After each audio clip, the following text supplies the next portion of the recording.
views and opinions expressed in this program are those of the participants and do not necessarily reflect the views of BronxNet or the program underwriters. Hey everyone, I'm the Dr. Bob Lee. You're watching Open BXRX. We have another fantastic show lined up for you today. In fact, coming up on today's show, we'll learn about how people can achieve holistic wellness when we speak to a local chef. And then we'll hear from the president of a historically influential organization within the Black community. After that, we'll shine light on a visual artist and the many projects that she's working on. And then Bobby C is here with the latest in the world of sports. And then finally, we'll check in with a representative of a local health organization to learn about the important work that they are doing in our community and a whole lot more. Stay tuned. We've got it going on for you. I'm the Dr. Bob Lee on BronxNet, and we are open.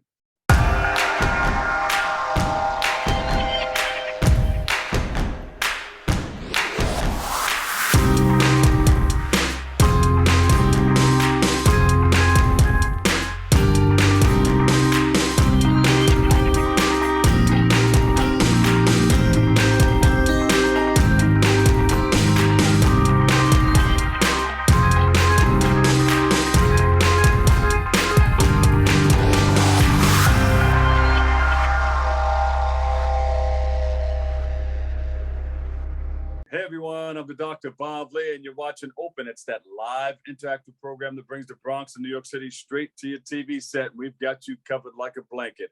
Leading things off, our next guest is a wellness advocate and the founder and creative director of Consciousness Strategies.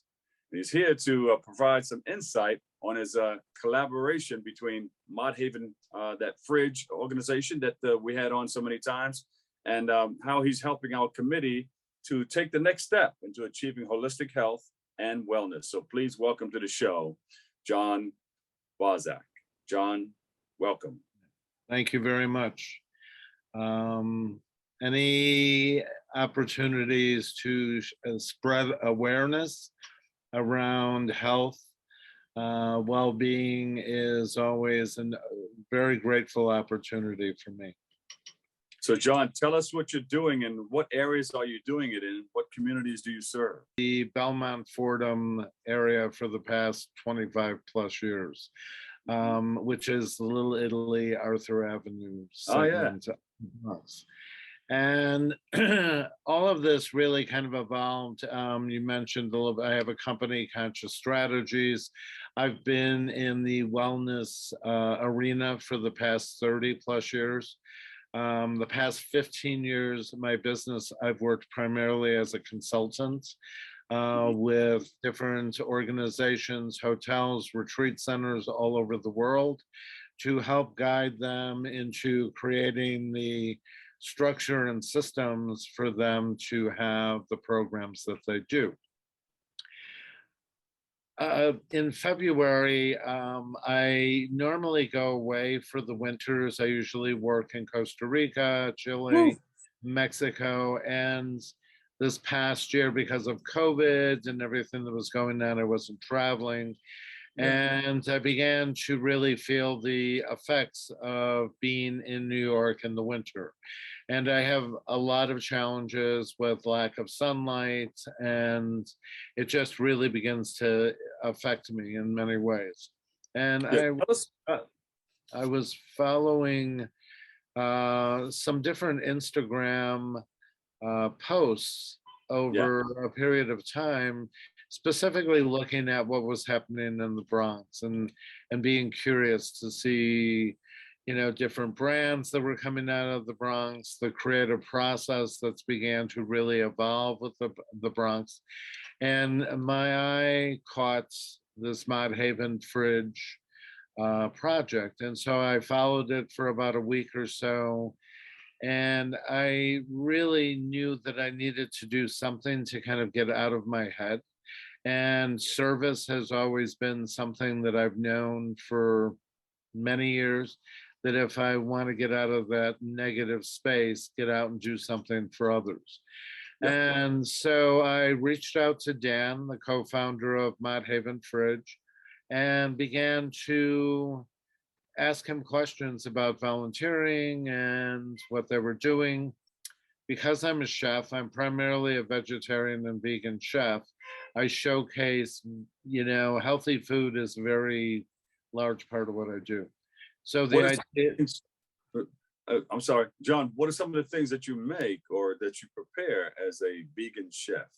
so I do everything from I make alternative cheeses out of different nuts, out of almonds, out of walnuts.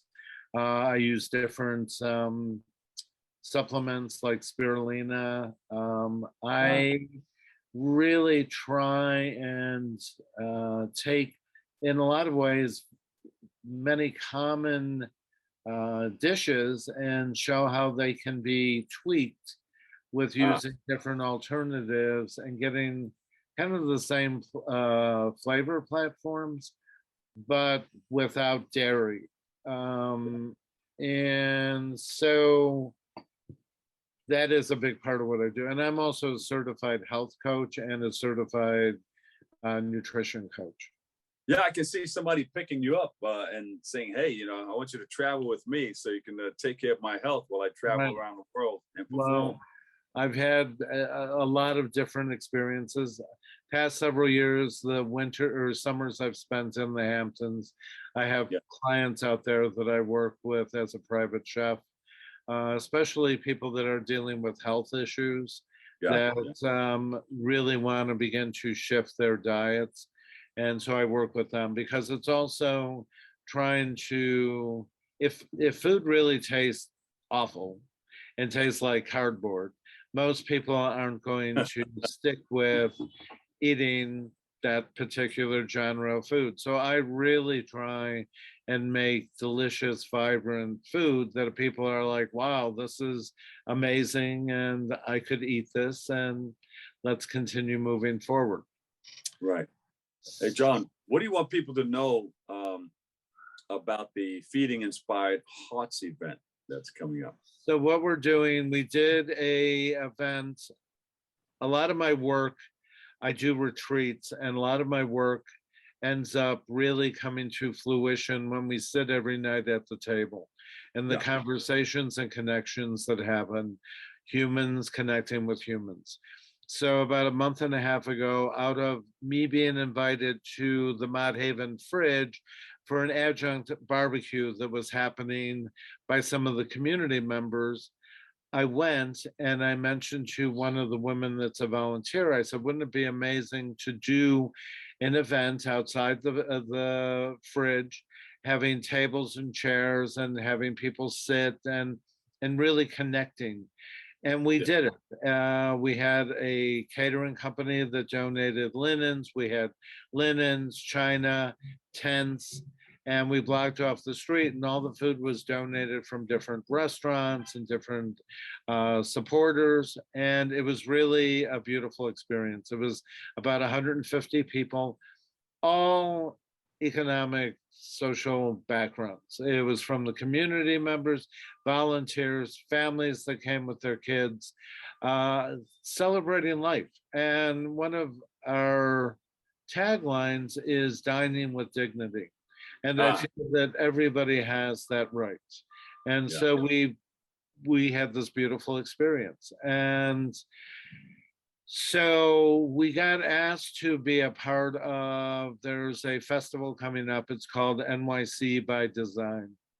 NYC by Design. Yes. Yeah, Yes. and they wanted to have a similar concept like what we did with the brunch brought into their arena. So I connected with a gallery that just opened a few months ago in this neighborhood, talked to them about using the space, and we're in the process of launching a new community fridge in our area.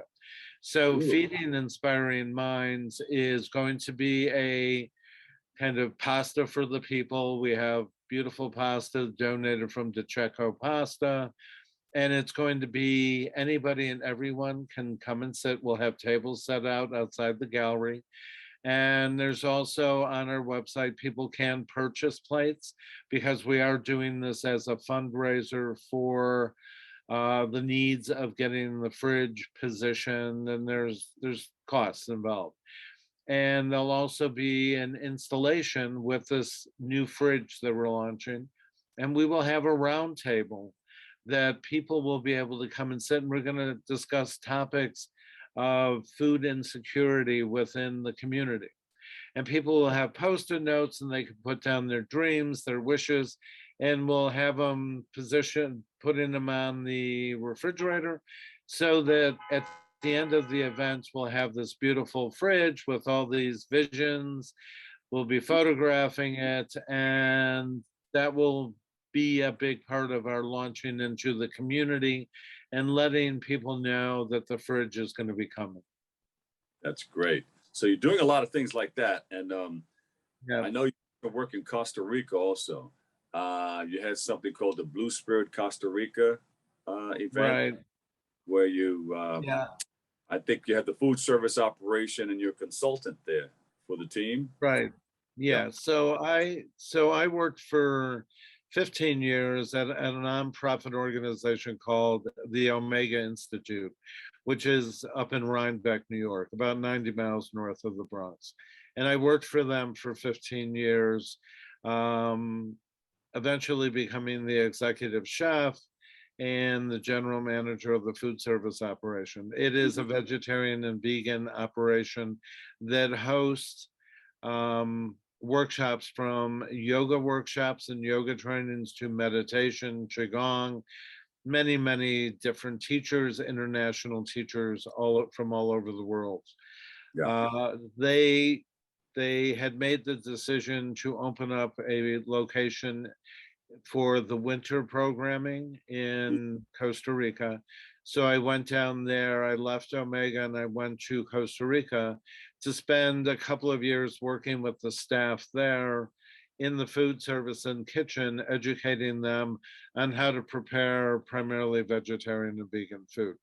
Because that genre of food is not traditional to Costa Rican cuisine. So it was a whole process with training them. And I also worked with several other centers in Costa Rica within a 10-year period of time. Yeah, sounds like you're keeping a whole lot of people healthy eating, healthy living. Well, and we you're try. a chef, I hear. You can really mix it up in the kitchen, huh? Yeah, I do. And I really enjoy when we have the opportunity to educate people and show them, maybe the old conceptions that they have about vegetarian or vegan food is like, oh my God, that's boring. I could never eat that. That's what? No meat, no, and, I encourage people to step in, try it. I'm not one of these crazy food fanatics where I feel like I have to preach to people, because I've learned from my own experience, nobody likes to be preached to. No. But step in and have your own experience and see what you take away with it. So and eventually that is going to be woven into the fabric of what we're doing with the community fridges. So the community fridges are great starting points, and they have a specific need they're fulfilling. But for me, education, especially with the children, is the key to how real change is going to happen. I like it. Give me a website, because they're going to wrap me up in about a couple of seconds. Well, I think going to the www.mothavenfridge.com, and then I also work under a name of Shivantar Singh, which is a whole other story. I'm a yoga teacher. You can go to www.shivantar, SHIVANTER.com, and that shows a little bit of my work and my food, and I use it primarily for new clients to see what I do. John Bosak, the chef, is in the house. He's the creative director, Conscious Strategies. John, thank you so much. You're welcome. Thank you very much. And I hope we see lots of people out come. It's going to be a great event, November 14th. You can go on the website, purchase tickets. Please support us. It's all going back into the community. Have a day, enjoy Little Italy. The Bronx Zoo is a few blocks away. The Botanic Garden, make a day of it. And enjoy the Bronx. Thank you, John. We'll take you. a break right here. We got more Good Open coming up next. All right.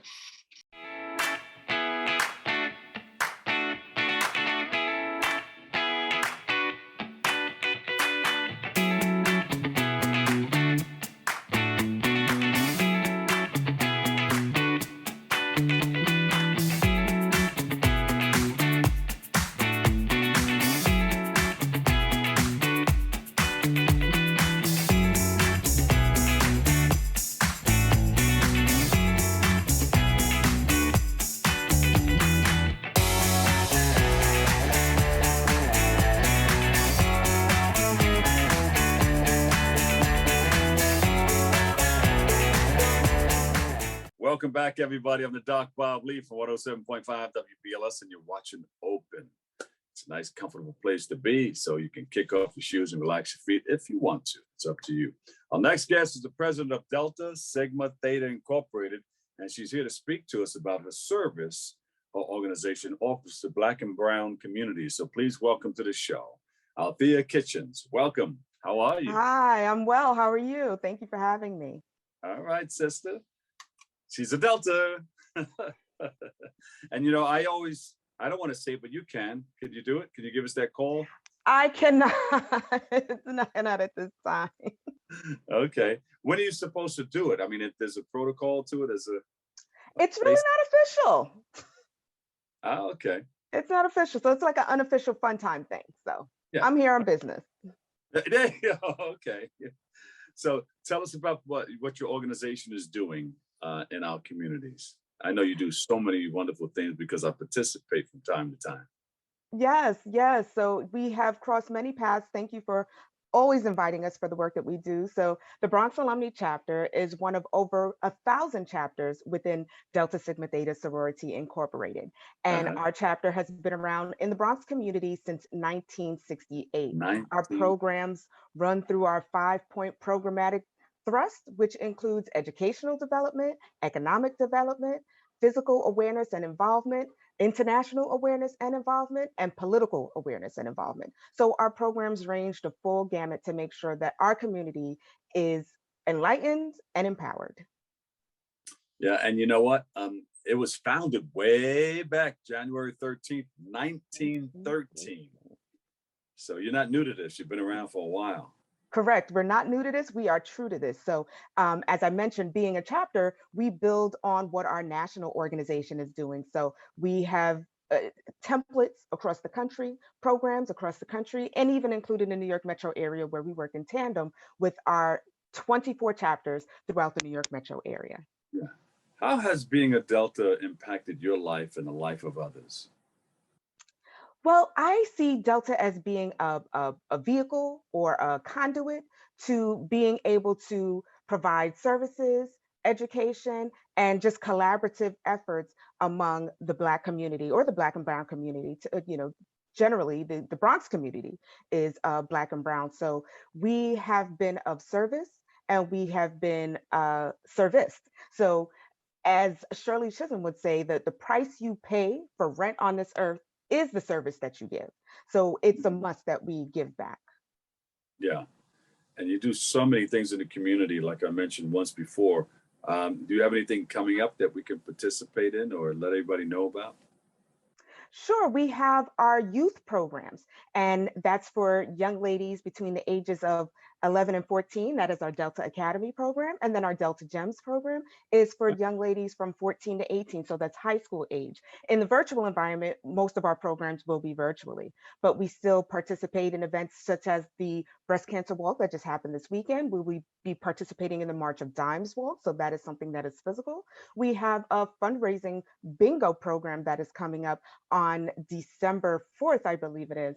And we have a whole list of other events. We did a political forum for the Bronx Borough President. That can be found on our Facebook page, which is Bronx Alumni DST. And we will continue to host forums until elections, as well as other political engaging events and physical awareness and involvement. We also have our international programs, which we had a cooking event, which highlighted styles of cooking across the diaspora. So we encourage everyone to stay connected with us via social media and our webpage, because everything is posted there. And again, in this virtual world, it's easy to participate. There you go. Election day is coming up November 2nd. And are you doing anything, outreach or anything to get people to get out to vote and talk about the importance of voting? I mean, with all of the mess going on and people trying to suppress the vote, we need to get out there in full force and let people know that, yes, your vote does count. Yes, all politics are local. So throughout the year, the full year of 2021, we have been hosting candidate forums. As you know, primary elections that happened prior to Yeah. June, we have been sending out a lot of information and hosting political forums. And then we've also been pushing the ranked choice voting. Again, New Yorkers know that this is new for us. So we have been pushing educational and even samples of what it looks like to participate in a ranked choice voting election. We push early voting. And after the elections, we push policies and well, we support policies and programs with our elected officials. So we're ready. As we know, New York City is turning over a whole new list of elected officials. So we are ready to partner with them. We look forward to the new year to, in addition to the vote, because one of our upcoming programs is once you voted, now what's next? So that will be happening before the new year so that we will be prepared in 2022 to partner with our newly elected officials. There you go. Woo! The Delta is out there in full force, doing it, making it happen, making it work. And that's important. We need more organizations like you. But nobody does it like you guys, that's for sure. No, we stand on the shoulders of great women, such as I mentioned earlier, Shirley Chisholm, Barbara Jordan, Loretta Lynch. There are so many powerful Deltas who have paved the way and set great examples for us to do what we're able to do today. Hazel Dukes. Yes, Right here in the city, yeah. Right here in New York City. So I'll be meeting up with her November the 2nd, and we'll be going over close to the school over there. I think it's IS 175 by the Harlem YMCA on 135th. That's where a lot of elected officials vote there. Brian Benjamin, some of the greats. So yeah, Right. We'll be working with you. Yes, and we always welcome it. Yeah, we have something called the Roll to the Polls. The Roll to the Polls. So we'll be going throughout the boroughs with that. But thank you so much for all the wonderful work that you guys are doing in our community. We look forward to hitching on and piggybacking on some of the things that you guys are working on in our community. Is there a website that we can go to find out more? I know you mentioned it before, but you can give it to us right now so we can all follow. Sure. Our website is www.dstbx.org. And our social media handles for all platforms is at Bronx Alumni DST. We're also on YouTube, same name. Yeah, we got to come out there. And you're stationed in the Bronx, right? Yes, we operate throughout all of the areas in the Bronx, and we would love to participate in the Roll to the Poll. We can share that among our members and our network, because we have over 140 members in the chapter, and then of course a larger network of people who tune in to see what we're doing. Okay, I'll meet you in Co-op City. I used to live in Co-op City. All right, that's Section 5. Yeah. Oh, yeah. I know about Section 5. Yes, and I attended 180. It was IS 180 at the time, and then of course I went to high school in Manhattan. All right, good. We'll talk more. That's my second stop, Co-op City. Okay, we'll roll to the polls with you in Co-op City. There you go. All right, give us that website one more time. www.dstbx.org. Althea Kitchens, President, Delta Sigma Theta Sorority Incorporated. Thank you. Thank you for having me. Can you give us one last? Can't put it in on the tail end right there? Can't put that in. No, It sir. sounds so great right there. Can't do that. Thank you. We love you. We'll take a break. Thank you for having us. You're welcome. More Open coming up next.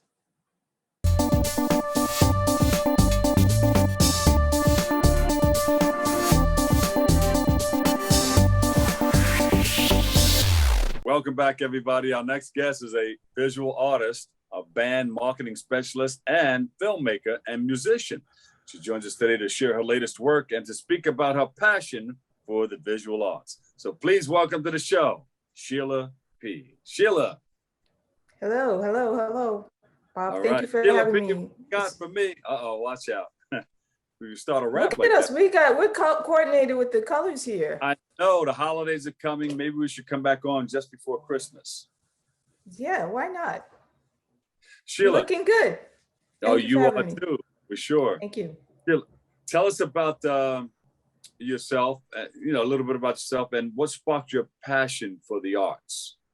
Okay, I'm a multidisciplined visual artist. Well, not just a visual artist. I started out as a visual artist, but I'm just branched into like a whole array of creative expression. My passion, I think, initially started with my uncle, who was a visual artist. That was my first real recollection of art, the art world.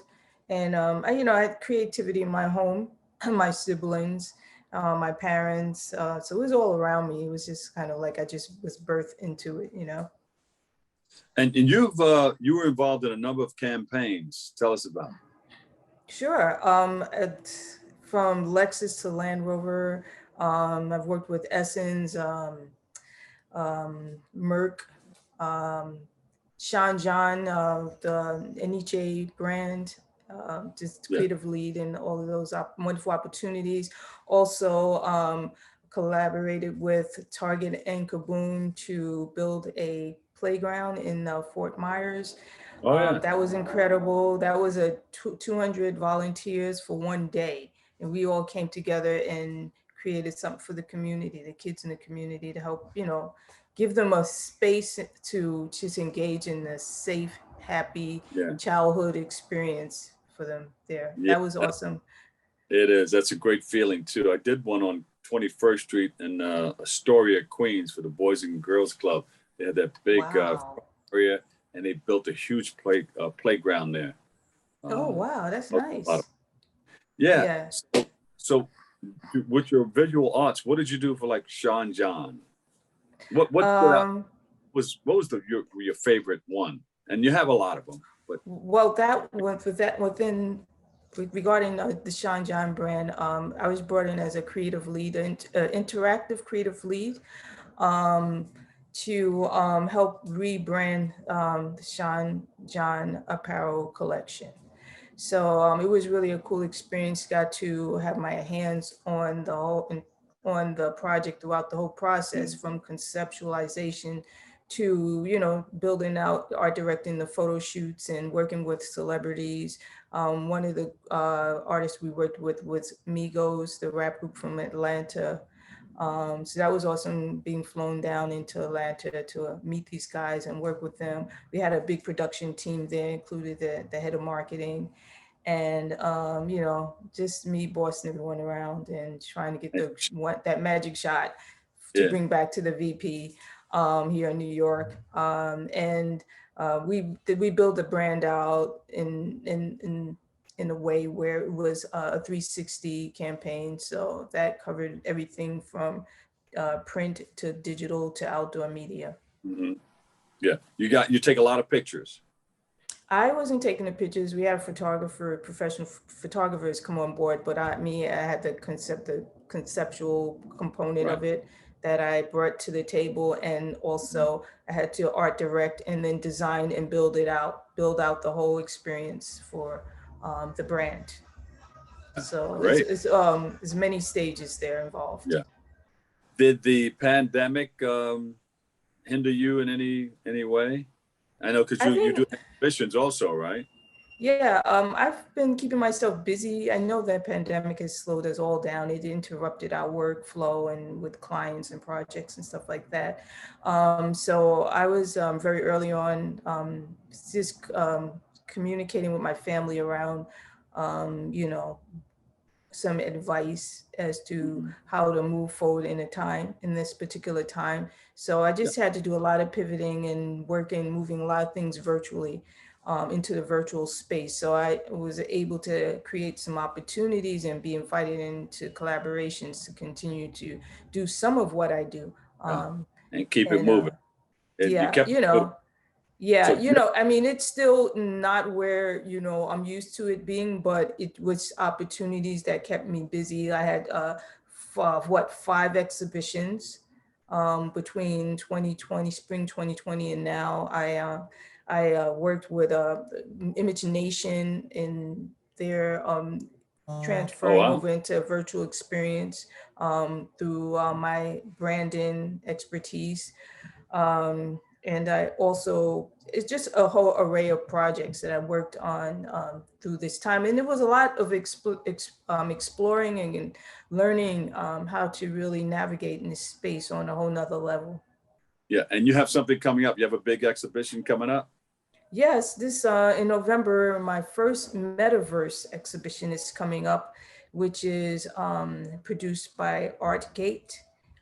So that's a whole virtual experience with the 3D, I mean, not the 3D, the VR glasses and the controllers and all of that. So it should be a lot of fun. I'm looking forward to it. It's a global experience. And I think this is the beginning of something that you'll see more of across the board. Sotheby's has a Metaverse. I think Verizon has a Metaverse. A lot of big platforms and brands are. Facebook, I think, has a Metaverse that they're working on as well. So yeah. It's definitely be part of a bigger part of the online experience that you'll see, and also physical. Yeah. So how does that look? A Metaverse? What is that to the person hearing that for the first time? Okay, it's a full virtual experience. It could be anything you can possibly imagine of creating. In my case, with the exhibition, people will have the opportunity to come into and be a part of the exhibition as a viewing audience, and also engage other people who are in this space. They will have artist panel discussions programmed into the exhibition experience as well. But once you get into the space, you'll be able to go into these different galleries and see different artwork. My work will be in one space, and then you can move throughout into other areas of the platform to experience other artists as well. Is there music involved? I could create music and include that in there as well, but it's definitely mostly a visual experience, interactive experience. Yeah. Yeah. What are you working on right now? And I think there's something that includes music that you're working on right now. Somebody, a little birdie told me. Oh, actually, I am working on an EP. It's been a minute, so just just try to trust the flow of the universe and just put it out when it's the right time. And I feel like right now it is. You got it all going. You're working on short films also. Yeah, I actually dropped my first short film this year, which I was really excited about. I was part of a program through HCCI. They have a virtual film program, and it's a community-based, and it's also a collaboration with Image Nation Film Festival. And I just pretty much like bum rushed this space because it was designed for kids. It was really designed for kids, and I saw it, and I wanted to kind of immerse myself in it and learn something new. And I just kind of challenged the question of adults also participating, and they just opened the door for adults. So since then, I've had the opportunity to, they showcased it. They did a special showcase online for the filmmakers, as well as this summer, I worked with my first screening through Image Nation, and during their 19th anniversary outdoor film festival. Yeah. And that was also in partnership with Frederick Douglass Boulevard Association. They opened up the street, 8th Avenue is Restaurant Row in Harlem. So they blocked off the street for the festival, which was really awesome experience. Yeah. And all of the things that we spoke about today, do you have any of that on website or social media? People can find me through artsteps.com/view or Facebook. /view. Yes, Facebook at Sheila P. Art Worldwide. And I can share an additional link or two with some things that are upcoming. But I think if people connect to me on Facebook, then they'll find out all the information that they need. There's Trans Art. I'm the creative lead for that. So we're working on a big festival that's going to kick off the Pinkster Festival in Poughkeepsie, Poughkeepsie, New York, next summer. And also I'm working with the Randall Nathaniel Deet music, and it's a music project that I'm working with. And also I dropped a sneaker collection. I'm dropping another one for the Christmas holiday. Beautiful. Sheila, thank you so much. Thanks for joining us, okay? Thank you. Thank you for having me. Thank All you. right. Sheila P., Thank you. visual artist, musician, and brand marketing specialist. Hey, I've got Shout out to Sandra Trim DaCosta. Sandra Trim DaCosta, Bullion Foundation. Yes. All right. We'll take a break right here. Bobby C's up next with the latest in the world of sports. We built a media network for you. BronxNet TV. Come learn in your new state-of-the-art studios at Lehman College. At Mercy College. And coming soon to the South Bronx in the Hub. Inspire with your stories, culture, history. Your Bronx on BronxNet. Engage with us. Connect with us at your channels and at bronxnet.tv. Learn, engage, inspire. BronxNet TV. From the Bronx to the world. BronxNet.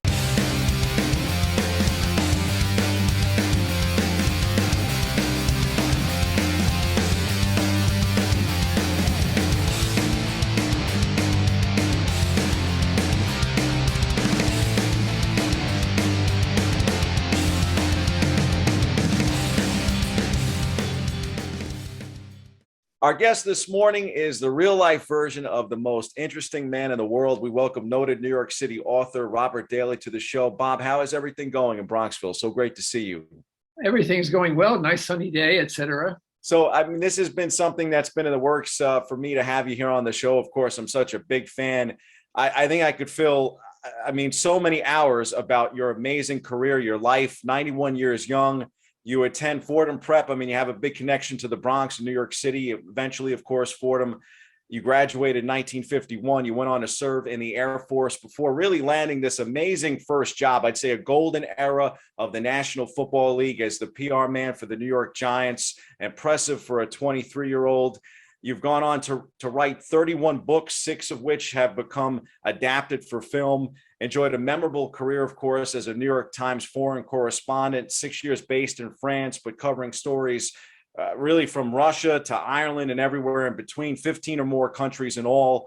And then, of course, much later, you end up serving as the New York Police Department Deputy Commissioner, and that experience becomes the basis for the New York Times bestseller Prince of the City and Target Blue.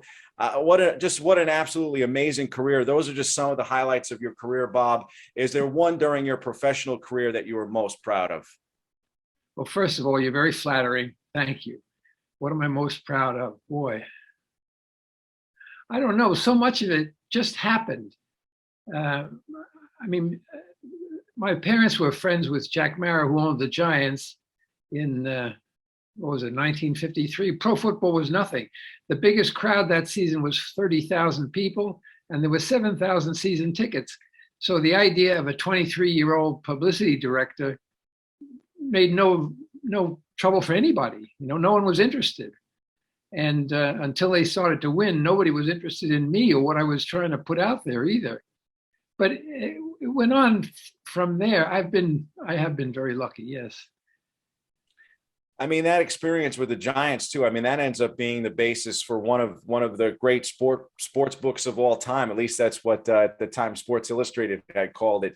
How were you able to take all of those experiences that you really deeply immersed yourself in and find ways to tell them in these unbelievable narratives? I don't know. The football experience, which lasted 6 years, was very intense. And then it ended. I ended it. But what was I going to do next? Well, I could get a contract for writing a novel about it because it was a hot subject. Nobody knew whether I could write a novel or not. But anyway, it was a hot subject. It was just starting out to be a hot subject. And I happened to be in on the ground floor. Okay. And then from there, I sort of worked all of these things into future jobs and better jobs. And each time,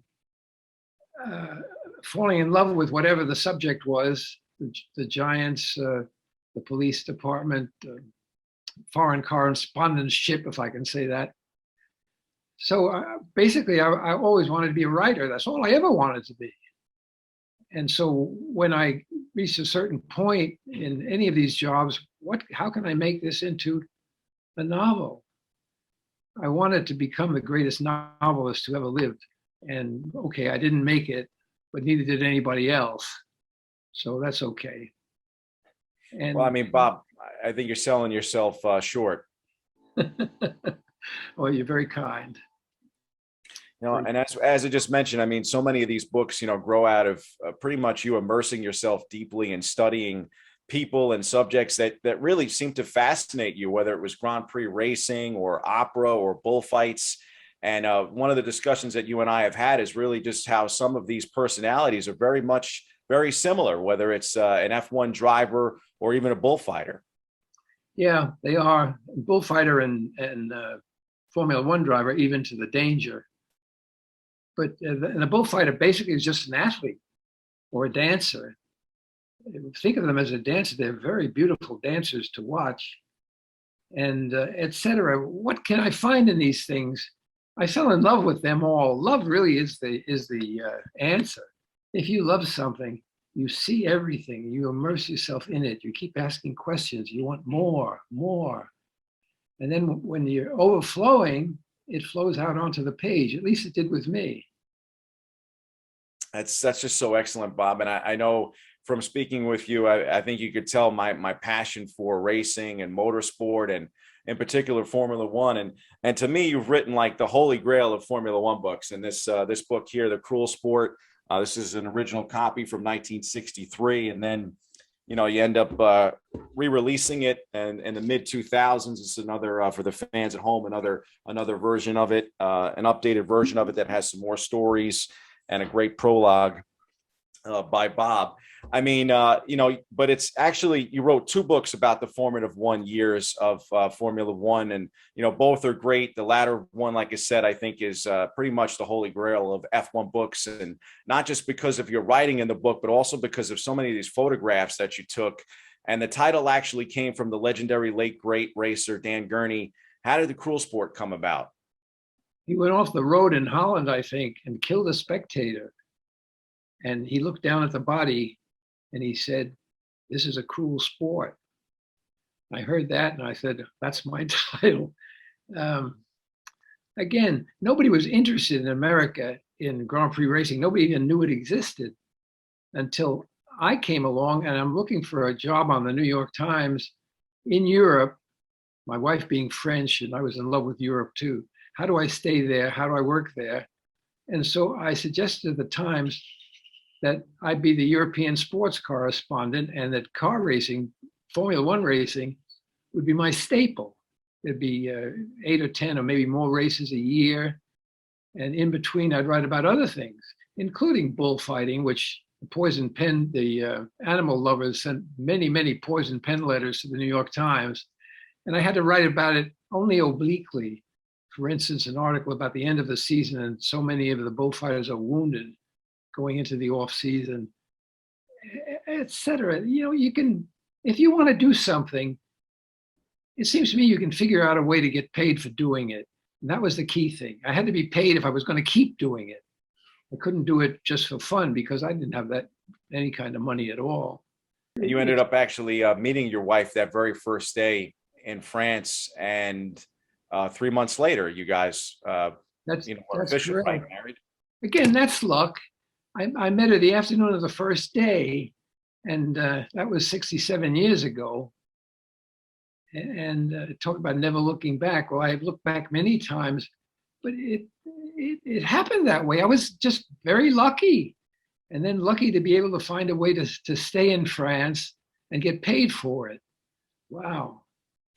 You know, Bob, I really don't think it's luck. I mean, I think it's your drive, your perseverance, and, you know, for you to be able to even kind of sell yourself at that time, making $50 an article, or the editor of the Times telling you at that time that if you go and get yourself a camera, we'll pay an extra $15 for every photo that gets printed in the Times. I mean, you seem to have the drive, the passion, and like you said, really motivated to become this all-time great author. You know, you asked what I'm most proud of. I think it's becoming, a good photographer. $15 per photo. Maybe I'd get one a week in the paper. Well, $15 was big money to me that year. And then I fell in love with taking pictures, with seeing these events through a camera, standing at a corner on a Grand Prix circuit and getting close-ups of the drivers' faces, which you could do with the lenses of those days. And nobody else had ever done that. And I wanted to do it. In a certain sense, I would have done it whether I got paid or not. Now, in truth, I could not have stayed there day after day, year after year, if I hadn't been paid. You have to make a living every day of your life. Everybody has to make a living. And I found a way to do it even at $15 a photo. I don't know how many hundreds of photos I had in the New York Times.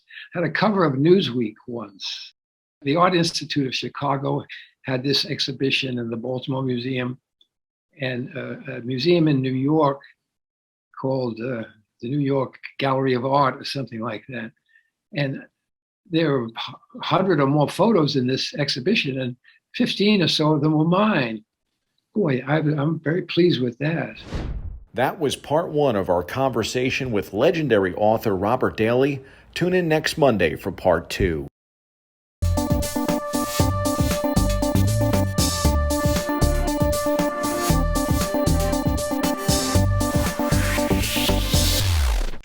Welcome back, everybody. I'm the Dr. Bob Lee from 107.5 WPLS, and we've got you covered. Our next guest is the project director for Bronx Health Reach, and she joins the program to speak about the ways that her organization is servicing our community and to highlight why voting will play an important role in creating a healthier Bronx. So please welcome to the show, Charmaine Ruddock. Charmaine, welcome. Thank you so much for having me on. Good morning, good morning, good morning. So your organization has been around for a while. It has changed throughout the years. Talk about a little history, about some of the history of your organization and what it's doing now.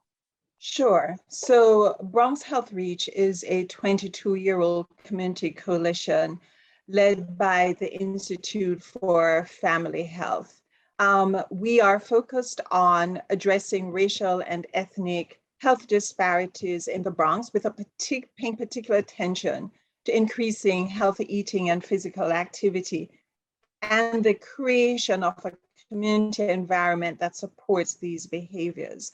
Bronx Health Reach is part of the CDC, the Center for Disease Control and Prevention national effort, REACH, which stands for Racial and Ethnic Approaches to Community Health, to eliminate racial and ethnic health disparities. This was started in 1999, and we have been part of that initiative since then.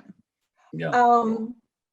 Recently, by recently, I mean maybe 6-7 years ago, in addition to the work that we've been doing to encourage people to eat healthier, to encourage people to be more physically active, to work with other organizations and agencies to create opportunities for those increased health behaviors. We've added to our portfolio of work the Not 62 campaign for a healthy Bronx. And that campaign comes out of the Robert Wood Johnson Foundation in collaboration with the University of Wisconsin, has been doing an annual report ranking each state and the counties within each state in terms of their health outcomes and the factors that contribute to those health outcomes. In terms of their what?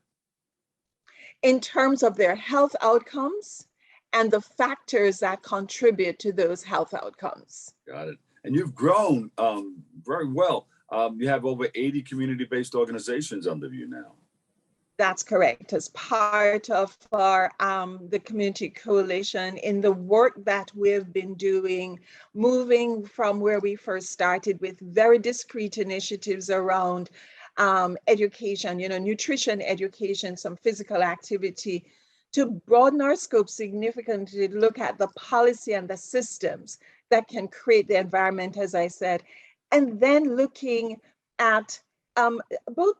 More than a decade ago, the World Health Organization started to point us in the public health arena and others towards the social and economic determinants of health, right? Yeah. What beyond just healthy food and whatever, what are the factors that are contributing to people either being very healthy or people not being healthy? Yeah. And so that has informed the work that we've been doing. But more recently, a colleague of Bronx Health Reach, and Bronx Health Reach is part of the National Reach Coalition, wrote and published last year a seminal work on the political determinants of health.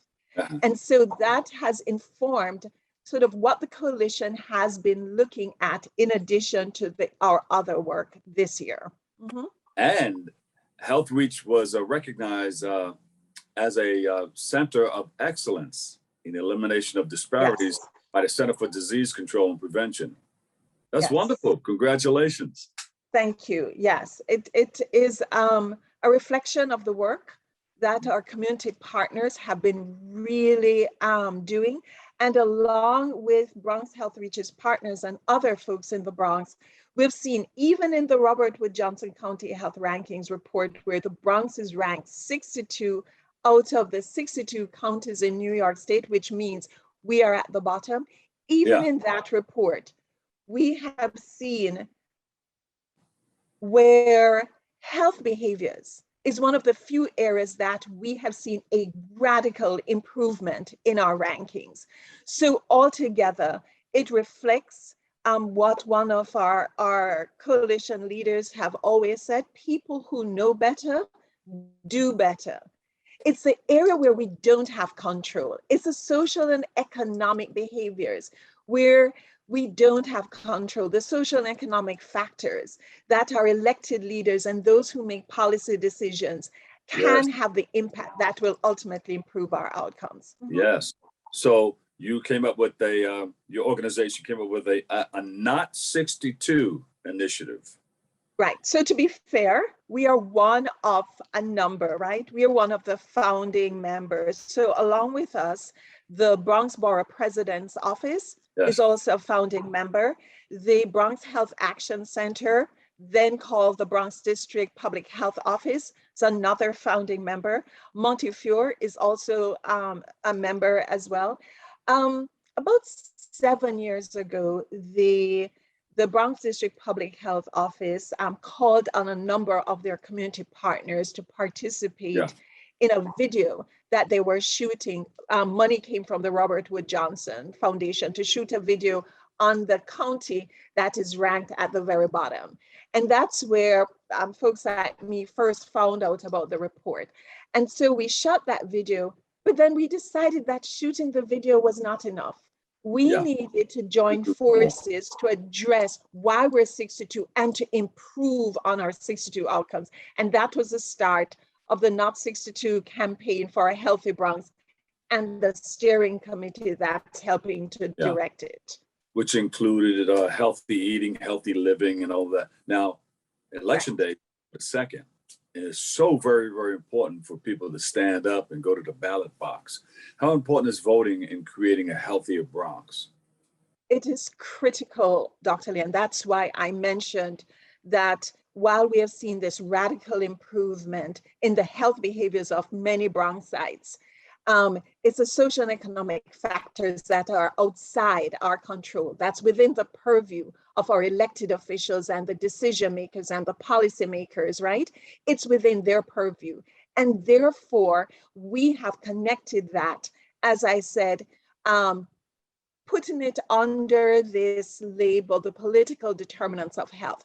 And that's why we are saying voting matters. You're voting in the November 2nd elections next Tuesday. You're voting for the new leadership that will either be a major mover and shaker in making the Bronx better, or will keep us at 62. And for those of us in the Bronx, Dr. Lee, it is unacceptable to even contemplate that we will continue to be 62 and not be if we're not prioritized by the new leadership that will be coming on board.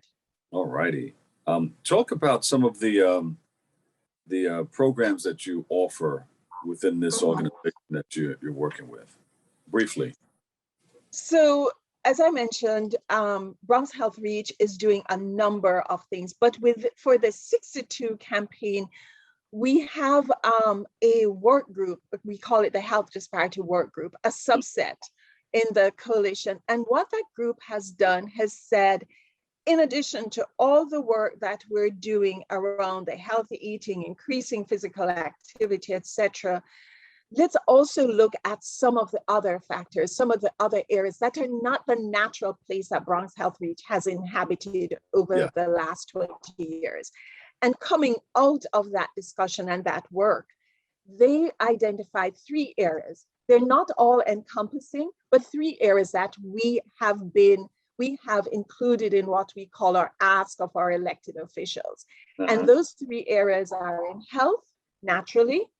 But in health, we're looking at encouraging the expansion of the NYC Cares initiative and the public support for the New York Health Act. And now the second area is housing. We have a significant lack of affordable housing in a borough that's the poorest congressional district in the country. So affordable housing is a challenge for us. That's a big one. And then we also have economic development. There you go. Is all of this in within a website that you guys have? It is in we are putting a new landing page in the Bronx Health Reach website that will showcase the ask of elected officials. And that will be, do you have it? Do you have the www.bxhealthreach.org? Would it be in there? Yes. All right. bxhealthreach.org. Charmaine Ruddock, Project Director, Bronx Health Reach. Thank you so much for being with us. And you're always welcome. Thank you, Dr. Lee. Thank you very much. Remember, go out and vote. Our health, it is our voice, and it is a way to improve our health. Thank you again for having me on. Yes, so you're so very welcome. All right, that about does it for us. Wow, funny how time flies when you're having fun. You're disseminating a lot of great information. But thank you. Thank you. We want to thank our guests and viewers for tuning in and checking it all out. And thank you for letting us share in this space and time with you. Always remember this: what you are is God's gift to you, and what you make of yourself is your gift to God. So choose your choice and let your choice control the chooser. For all of us here at BronxNet, have a great and enjoyable day, and I'll see you over 107.5 WBLS. I love you all. Peace.